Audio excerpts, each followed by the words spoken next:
હાલો મિત્રો, કેમ છો? આજે આપણે ગુજરાતની ભૂગોળની અંદર ગુજરાતનું નદીતંત્ર વિશે અભ્યાસ કરીશું. તો ગુજરાતનું નદીતંત્ર 3 વિભાગમાં વહેંચવામાં આવ્યું છે. એક કચ્છનું નદીતંત્ર, 2 સૌરાષ્ટ્રનું નદીતંત્ર અને 3 તળ ગુજરાતનું નદીતંત્ર. તો આપણે સૌપ્રથમ જોઈએ કચ્છનું નદીતંત્ર. તો એના પહેલાં જો ગુજરાતમાં કુલ નાની મોટી 185 જેટલી નદીઓ આવે છે. આ યાદ રાખજો. ગુજરાતમાં કુલ નાની મોટી 185 નદીઓ આવેલી છે. તો આપણે નદીતંત્ર શરૂ કરીએ. તો જો કચ્છનું નદીતંત્ર, તો કચ્છનું નદીતંત્ર સૂકું અથવા શુષ્ક નદીતંત્ર છે. બહુ સૂકું એટલા માટે છે કે ત્યાં વરસાદ આવે, નદી ભરાય અને સુકાઈ જાય. શુષ્ક નદીતંત્ર છે. કચ્છમાં કુલ 97 નદી જેટલી નદીઓ આવેલી છે. 97. બહુ યાદ રાખજો. 185માંથી લગભગ બહુ 60-70% નદીઓ તો કચ્છમાં જ છે. બહુ કેટલી છે? તો 97. અહીં કાળી, ગરુડ, સુવી, માલણ, ખારી, ભૂખી, કંકાવતી અને રૂકમાવતી નદીઓ આવેલી છે. અને એ બધી 97 નદીઓમાં માત્ર એક જ બંધ છે, બરાબર? એ ખારી નદી ઉપર, અને એ બંધનું નામ છે રુદ્રમાતા બંધ. 97 જેટલી નદીઓ છે અને 97 નદીઓમાં માત્ર એક જ બંધ છે, અને એ માત્ર ને માત્ર ખારી નદી ઉપર. બરાબર? એ યાદ રાખવાનું. એ રુદ્રમાતા બંધ. અહીં મધ્યની ધારમાંથી નીકળતી નદીઓ અરબ સાગર. બહુ કચ્છની નદીઓ કઈ મળે છે? તો જે મધ્યમાંથી નીકળતી નદીઓ છે ને એ અરબ સાગરને મળે.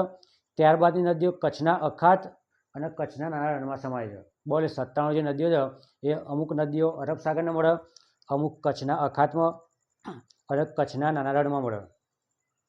એથી આગળ જોઈએ તો આપણે હવે જોઈએ સૌરાષ્ટ્રનું નદીતંત્ર. તો સૌરાષ્ટ્રના નદીતંત્રમાં કુલ 71 જેટલી નદીઓ આવેલી છે. કઈ કઈ? ભાદર, શેત્રુંજ, મચ્છુ, ભોગાવો જેવી અહીં અગત્યની નદીઓ આવેલી છે. અને આપણે એક અગાઉના લેક્ચરમાં નદીઓ અને નદીઓ કિનારે વસેલા શહેરો વિશે અભ્યાસ કર્યો હતો. તો મચ્છુ નદી કિનારે મોરબી, મોરબી હોનારત યાદ રાખવાની. પછી સૌરાષ્ટ્રમાં મોટામાં મોટી અને લાંબામાં લાંબી નદી કઈ? ભાદર. આ પ્રશ્ન ઘણી બધી વખત પૂછાય છે. એવું પૂછાય છે ગુજરાતમાં સૌથી લાંબામાં લાંબી નદી કઈ? તો નર્મદા આવો, પણ લોકો ભાદર ઓપ્શનમાં ટીક કરીને આવે છે. પણ ભાદર એ માત્ર ને માત્ર સૌરાષ્ટ્રની નદી છે. સૌથી લાંબી. અને જો આખા ગુજરાતની કે તો નર્મદા નદી આવે. પછી રાજકોટ નજીક આજી નદી પર, બહુ યાદ રાખજો, રાજકોટ નજીક આજી નદી પર આજવા ડેમ બાંધવામાં આવેલો છે, જે લાલપરી સરોવર કહેવાય છે. બહુ કઈ નદીને લાલપરી સરોવર કહેવાય છે? તો રાજકોટ નજીક આજી નદી પર આવેલા બંધને બહુ લાલપરી સરોવર કહેવાય. ત્યારબાદ મોરબી શહેર એ મચ્છુ નદી કિનારે આવેલું છે. પછી સોમનાથ પાસે બહુ 3 નદીનો સંગમ થાય છે. કઈ? કપિલા, સરસ્વતી અને હિરણ. બહુ સોમનાથ પાસે 3 નદીનો સંગમ થાય છે. કપિલા, સરસ્વતી અને હિરણ નદી, બહુ એનું સંગમ સ્થાન છે. ત્યારબાદ લીંબડી ભોગાવો નદી સાબરમતી નદીને મળે છે. બહુ લીંબડી ભોગાવો નદી કઈ નદી મળે છે? તો સાબરમતી નદીને. જ્યારે વઢવાણ ભોગાવો નદી એ નળ સરોવરની મળે છે. બહુ આ યાદ રાખવાનું. જો લીંબડી ભોગાવો હોય તો સાબરમતી, અને વઢવાણ ભોગાવો હોય તો નળ સરોવર મળે. જ્યારે મચ્છુ, ફાલ્ગુન અને બ્રાહ્મણી એ સૌરાષ્ટ્રની કુંવારિકા નદીઓ છે. બહુ કઈ? મચ્છુ, ફાલ્ગુ અને બ્રાહ્મણી, આ 3 એ સૌરાષ્ટ્રની કુંવારિકા નદીઓ છે. બહુ હવે આપણે જોઈશું તળ ગુજરાતનું નદીતંત્ર. બહુ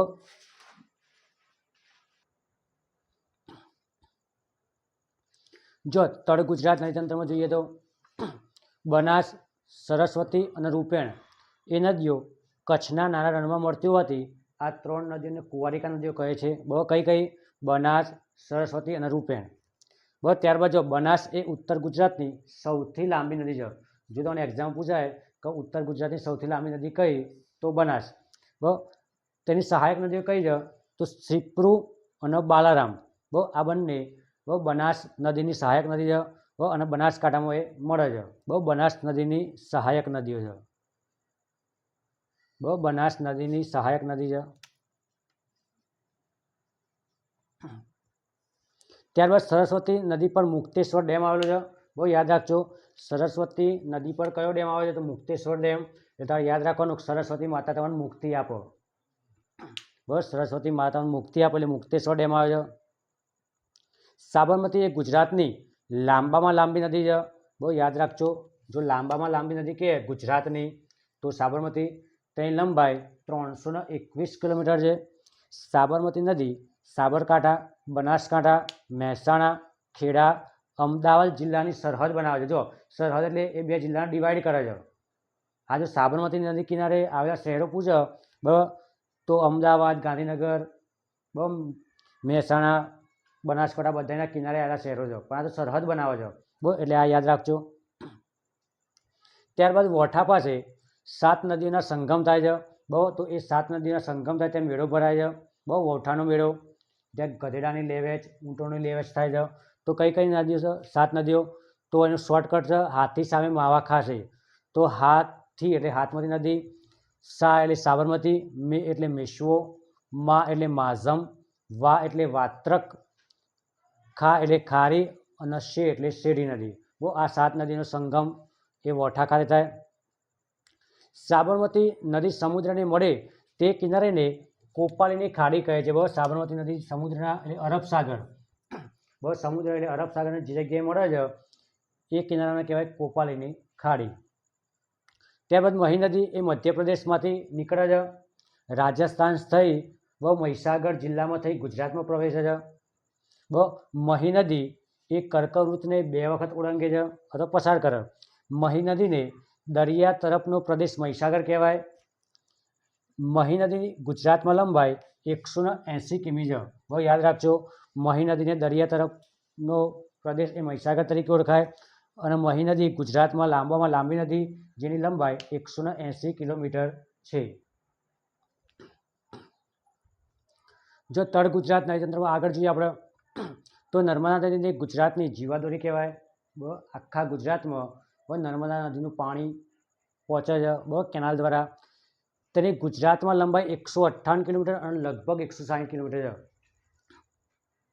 નર્મદાના પ્રવાહનો 88% ભાગ મધ્યપ્રદેશ વાપરે છે, 10% ભાગ ગુજરાત વાપરે અને માત્ર 2% ભાગ મહારાષ્ટ્ર જોડે છે. આ યાદ રાખવાનું. પછી નર્મદા નદી હાંફેશ્વર, બહુ છોટાઉદેપુરની જગ્યાએ હાંફેશ્વર નામનું સ્થળ છે, ત્યાંથી ગુજરાતમાં પ્રવેશે છે. એટલે યાદ રાખવાનું, નર્મદા નદી હાંફતી ગુજરાતમાં આવે છે. બહુ હાંફેશ્વર નામના સ્થળેથી ગુજરાતમાં પ્રવેશે છે.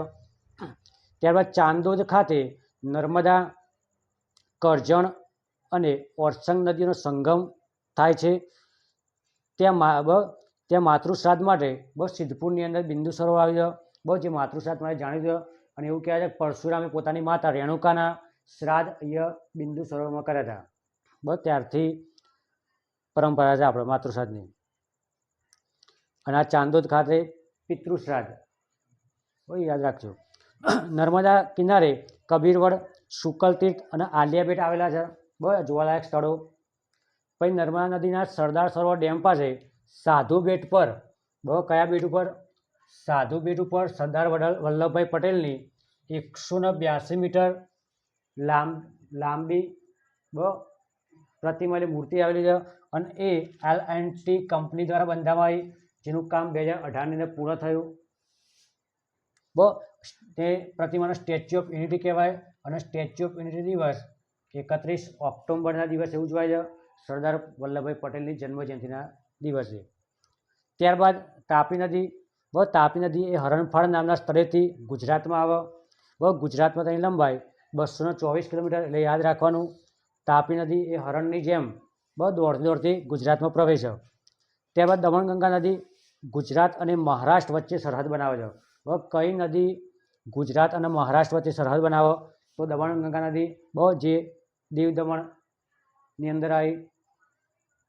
આમ ગુજરાતમાં ગણાય છે, પણ દીવ દમણ એના કિનારે આવ્યો. વલસાડમાં આવી.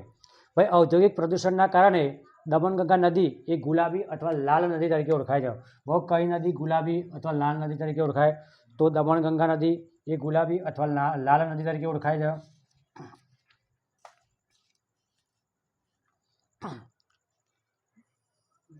તો આ હતો આપણે ગુજરાતના નદીતંત્રનું લેક્ચર. જો તમને વિડીયો ગમ્યો હોય તો લાઈક કરો, શેર કરો અને ચેનલને સબસ્ક્રાઈબ કરો. જય હિન્દ.